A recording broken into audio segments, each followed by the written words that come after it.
For all of you people that's getting into content creation, that's participating on different platforms, right now, the people that's looking to get into it, you may not be as big. You may just be getting into the game. You may have under 100 subscribers, under 500 subscribers, under 1,000 subscribers, under 10,000 subscribers. You may have a significant platform and have 50,000 subscribers or whatever, right? But let me say this. What you see happening today within the content creation game is politics. That's what it is. It's politics. And in politics, you have to pick and choose, or the people try to force you to pick and choose sides. The problem with the game today is that the same thing that you complain about on the sidelines, because it's easy to sit in the chat. It's easy to be an observer. It's easy for the people that just watch casually and they don't necessarily participate, but they look at it as a form of entertainment. The YouTube game, the content creation game, whether you're on Facebook, Instagram, YouTube, TikTok, Rumble, any platform that you on, right? Be very, very careful about who you align with, what you stand for, and what you're willing to deal with as a result of it. Because the call that I get more often than not from most content creators is, Anton, I'm not built for this. I can't take it. It's affecting my mental health, and then they drop off. Let me say it again. Anton, I'm not sure I'm built for this. It's affecting my mental health. I can't sleep at night. I don't know. I don't like what they telling me. I don't like what they talking about. And I'm going to also tell you that a lot of content creators, I see you, Mark Smith, reading super chats throughout the show. A lot of content creators, famous people, athletes, Instagram, IG models, Kim Kardashians, all the way down to Joe Blow that just got 1 subscriber. They read everything. They look at it. They study themselves. Kevin Samuels regularly looked at the different live streams that was done about him, people that had opinions on him. He doesn't always respond. He would look at it and take it into consideration. Sometimes people are doing it in order to get constructive feedback to see how it is that they impacting the general audience, whether or not they continuing to stay relevant. People look at the different things that you say about them on a regular basis, right? Some people are more impacted, some people not so much so, right? Shout out to Built with Smith. But more importantly, when you get controversial or when you even start to blow up, you're going to have different people to have opinions about you. Now, when you start to align yourself and say, listen, I want to do collaborations, I want to rock out with you, you're making an informed decision to then try to absorb somebody else's audience or give yourself more visibility. Let's be clear. You're making a conscious decision to absorb or try to make yourself visible to a larger audience. Now, that does not come without either repercussions, more extreme views, more hate. There's going to be people that hate you. Listen, when I say that there are some stands out here, there are some people that dedicate their every waking moment.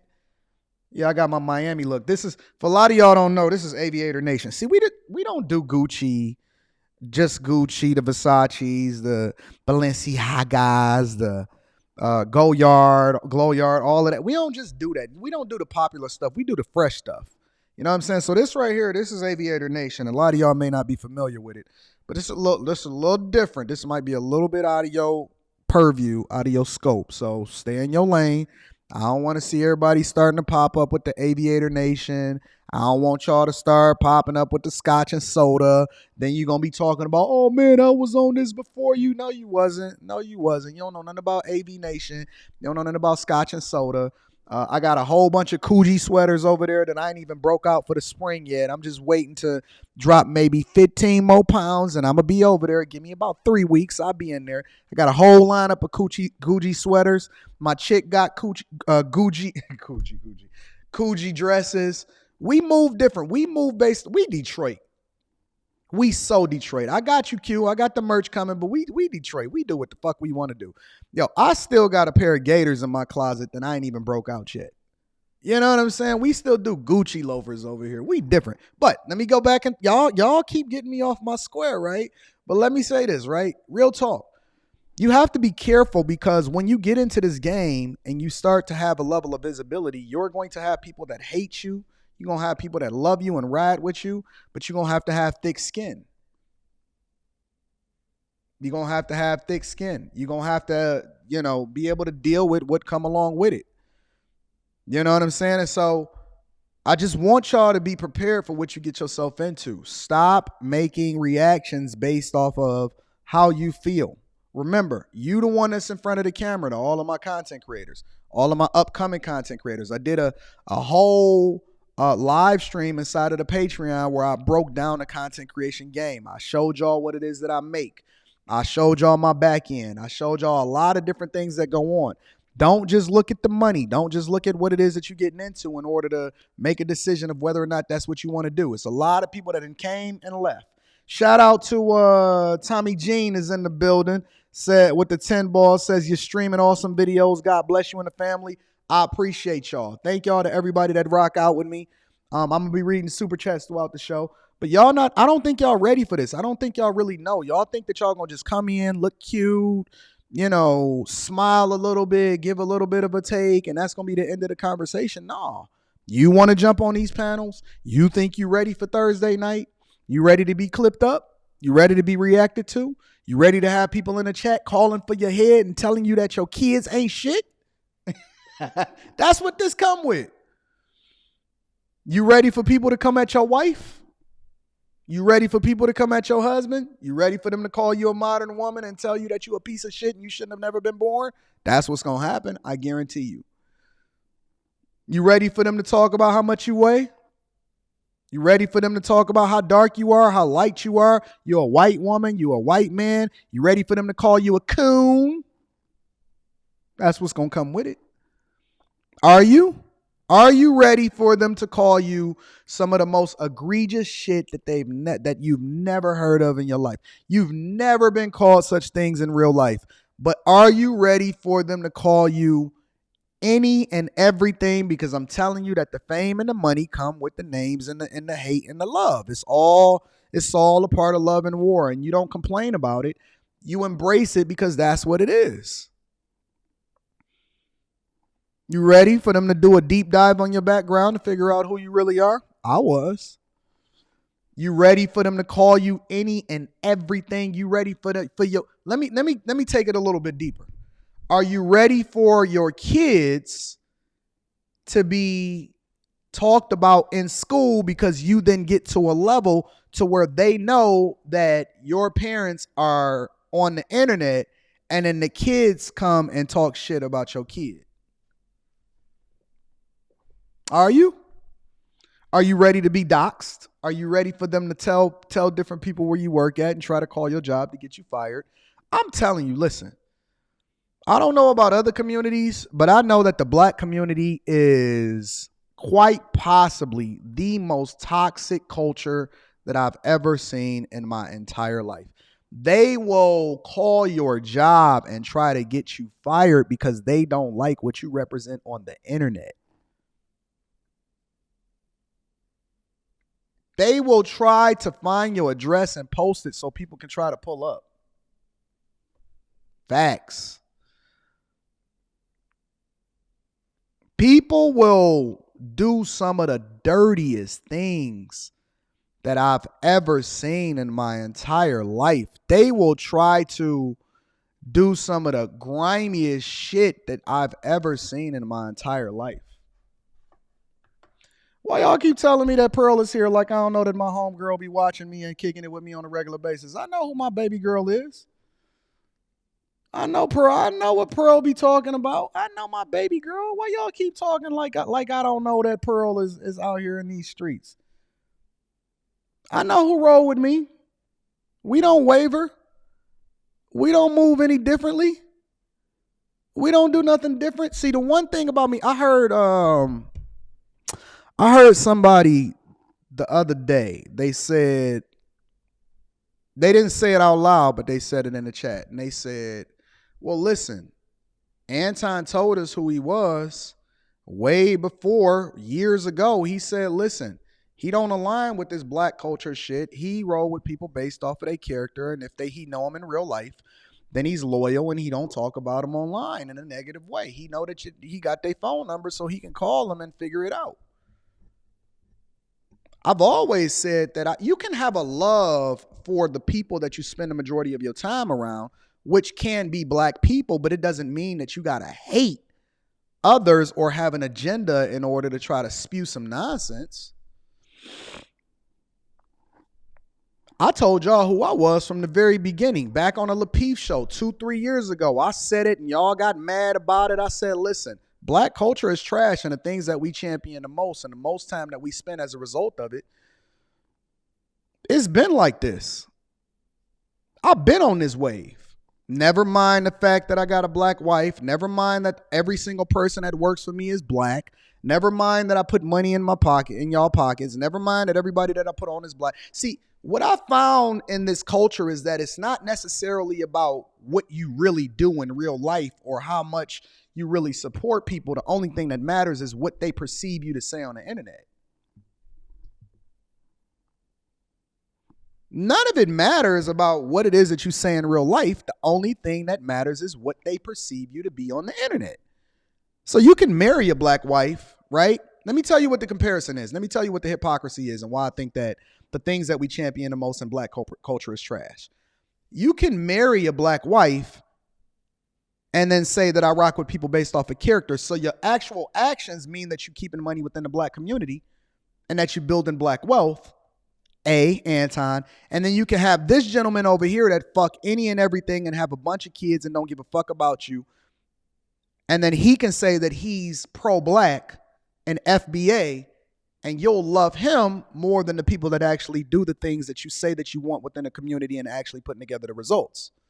That's why black culture is trash and the things that we champion the most. You can say, hey, listen, I actually put money in black people's pocket and send black people to college and pay for their entire tuition and mentor young black boys that will then go on to marry other black women. But then you can have this motherfucker that just got out of jail saying that I'm keeping it real and you bet not snitch, but I'm all FBA and I want my reparations. And you'll take this guy to be more serious than this guy. You can have this guy, Anton, that says, yo, listen, here's my receipts. Here's my real name. I'm on the internet every day. Here's my wife. Here's my daughter. Here's everything that I've ever done. Here, you can actually go over into my LinkedIn and then you can confirm my job history. You can do all of these things. And I'll show you my bank account. I'll show you my brokerage account. And I'll actually show you all of the different people who I put money in their pocket and help them to come up. I've invested in other black businesses. I even have an Invest in Yourself series in which I fund other women and black people in order to be successful here. And then you can have this motherfucker that rob, steal, kill, and then they kids are going to come up and take your tires. And all they got to say is, but I'm pro-black, and it means more to the black community than the people that actually got the results. That's why the things that we champion the most is trash within the black culture. And that's why I don't care, because I have no strings on me. I came into this game not caring about anything or anything that anyone thinks about me, because I said that my tribe will find me. I don't care. I'm never going to switch up. If I grow, that's one thing. But if I continue to stand on my square based off of what my principles are, because see, I didn't see within the Bible where it said that once Jesus came and he forgave us for all of our sins, and that we were all now seeds of Abraham, and it's all about those that believe and call on the name of the Lord, not necessarily align yourself based off of separation. I didn't see that. I seen the history of what happened in the Old Testament translate over into what it is that Jesus came in order to make sure that he called us his friends in the New Testament. If you give your life over to Christ, I didn't know he said that, oh, you can only give your life over to Christ, but you still got to separate yourself based off of color and not based off of character. I didn't see that. And so the things that I live by is the things that my father taught me, but he also taught me to stand on my square and don't move or acquiesce based off of mob culture, because you stand on what it is that you stand on and you be who you gonna be. And it's funny, I see Derek Hardy, he said he thinks he's untouchable. It's not that I'm untouchable, it's just that I don't give a fuck. And it doesn't matter whether you touch me or not, I'm still not gonna switch up, because I'm not you, I'm not a bitch. See, you gonna move based off of whether or not you think you touchable or not. I'm willing to die for the shit that I believe in. That's the difference. Real men don't move based off of mob culture. That's your bitch ass. Your bitch ass start moving based off of whether or not you think people like you or not. That's why we ain't got no real men in society today. It's because all of y'all is bitches. All of y'all mean nothing. The only thing you care about is what other people feel about you. You ain't got no stance. You ain't got no position. Your girl don't respect you. Your kids don't respect you. Your mama don't respect you. And your daddy wish he never had you. You's a bitch in real life. I'm in the streets in real life. I volunteer in real life. I make sure that I put people to work in real life. I go and catch the queue line. I catch the bus. I'm out here in the streets and I'm making sure that everybody is taken care of. I'm city to city, state to state because I have no fear in me. I don't move based off of what everybody else say. I move based off of what I was taught and what was put into me and my father. I don't have no fear in me. I don't fear no man. It's God over man, man over woman, woman over child. Your woman is over you and the mob culture is over you. Ain't nobody over me. Only person that can tell me what to do, the only person I take direction from God, not from you, you bitch ass nigga. I don't take direction from y'all. I don't give a fuck about what y'all think. I don't care if I'm rich or I'm broke. I'm never going to switch up where my position is because I'm a man's man. That's the difference between me and you. Anybody that never met me in person, know I'm exactly the same way. Anybody that's ever got a coaching call from me, know I'm exactly the same way. It don't matter who you are. It don't matter where you come from. We all come from the hood. But the reality is that you's a bitch and I'm a real one because I don't pivot. I don't switch up and I stand on what I say and I mean what I said.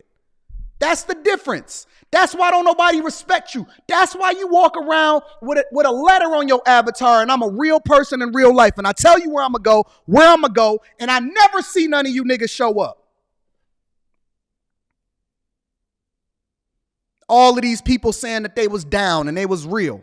I seen a lot of people that said that they love Kevin Samuels, but guess what? I ain't seen none of the motherfuckers at the funeral. I seen a lot of people that said that they loved Kev, but I ain't seen nobody at the fucking funeral. I did see a few people. I seen a few people. I seen some people that showed up for his funeral. I ain't saying nobody, but all of these people that said that they paid homage, everybody that said that they loved him, I ain't seen none of them at his funeral. I ain't seen none of them go and say hi to his family. His whole family can say that, yeah, Anton was here. Yeah, Anton did them overnight flights over to Oklahoma City in order to show homage and pay love. Because I'm a real one in real life.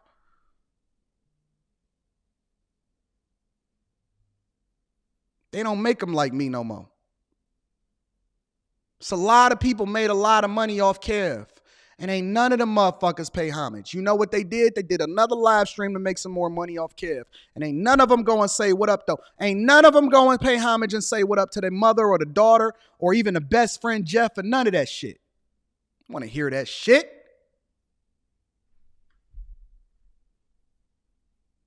Keep talking about how real y'all are.